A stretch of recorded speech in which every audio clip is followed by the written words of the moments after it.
passes an ordinance, takes some kind of official act that affects their private property, then that private property owner can bring a Bert Harris claim against the city.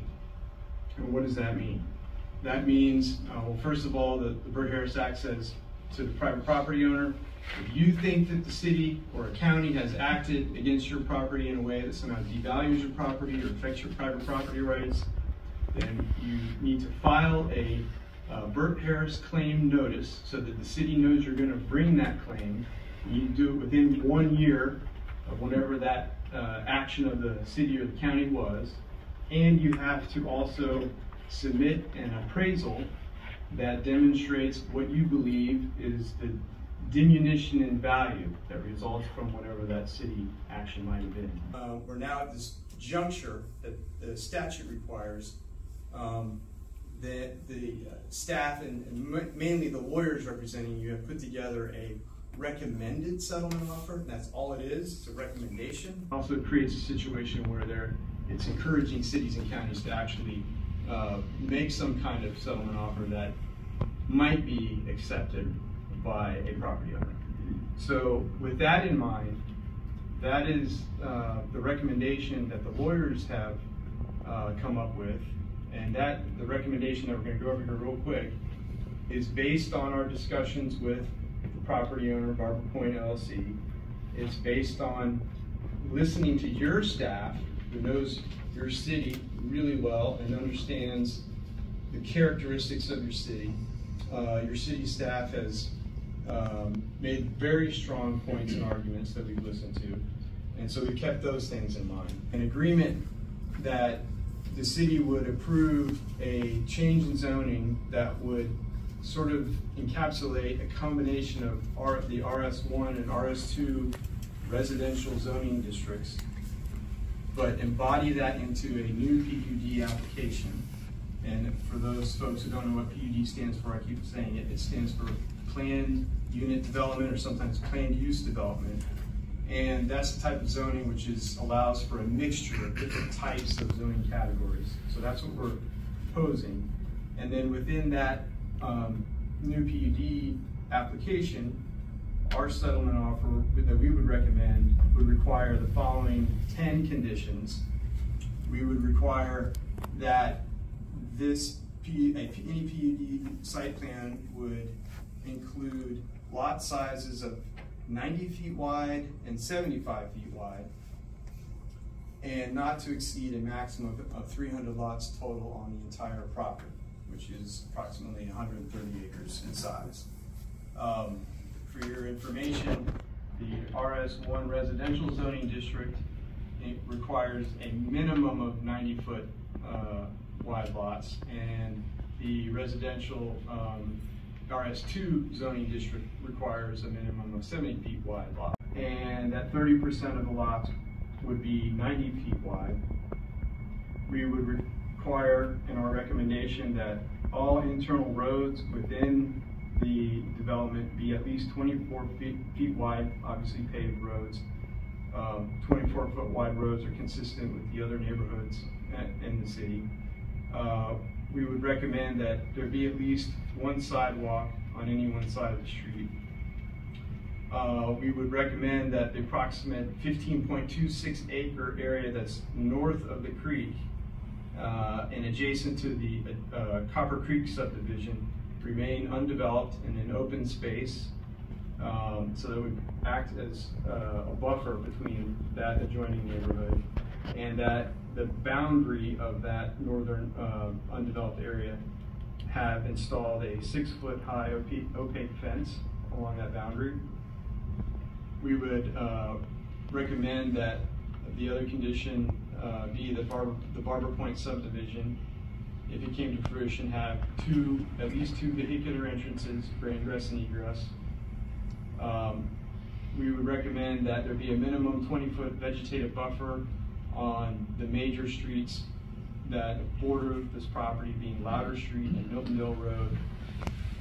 We would recommend that the commission require that a condition be that recreation and active space area be set aside consistent with what's required by the comprehensive plan. And during development review, we recommend that the developer be required to produce draft HOA covenants and restriction documents that would demonstrate that they prohibit on-street parking within that neighborhood, and also that the HOA would retain ownership of the open areas that I just described, and ownership and maintenance of the buffer areas that I just described, including constructing the 6-foot opaque fence along the northern boundary. And in addition to these conditions, there is, the city does have insurance through the Florida League of Cities, and Mr. Logan McEwen is going to come up here in a minute and just explain how that works. But there is proceeds up to $100,000 available that we would be willing or to recommend that be paid to the developer, Barber Point, to offset their alleged damages. I played golf there. Actually broke a few golf clubs there at times. The land is for the ones that remember, is kind of slopey, and it would make a very good housing development. But I don't think that's where we're at. You know, we've been working on this for 2 years. The developer purchased this property in April. I went to Tim Sweat's, and they paid $1.5 million for it. And 2 months later, they're going to sue the city of Macclenny for $3.3. 2 months, they're going to sue the city for $3.3. And now we're talking. The attorney with the developer just said something about another $1 million. I'll be honest with you, I find that insulting. I really do. I find it insulting. You're taking advantage of our country heritage out here. I just want you to know that. You are. And with that being said, I'd really like for us to consider the fence. We're asking you guys to approve a settlement, a reasonable settlement agreement that a judge would consider reasonable. And I'm kind of guarding my words as well, because I'm sure we're probably going to wind up in court and everything we say. So, yeah, it's a county road. I know there's concerns about schools, there's concerns about the traffic, and all that will be talked about and addressed through the PUD process. If it goes that far. I don't think it's reasonable. The impacts, the second entrance that y'all are talking about is probably going to be Milldale. And that's a road that's plagued with potholes and damage that we can't get the county to fix now. I don't know how that's going to go.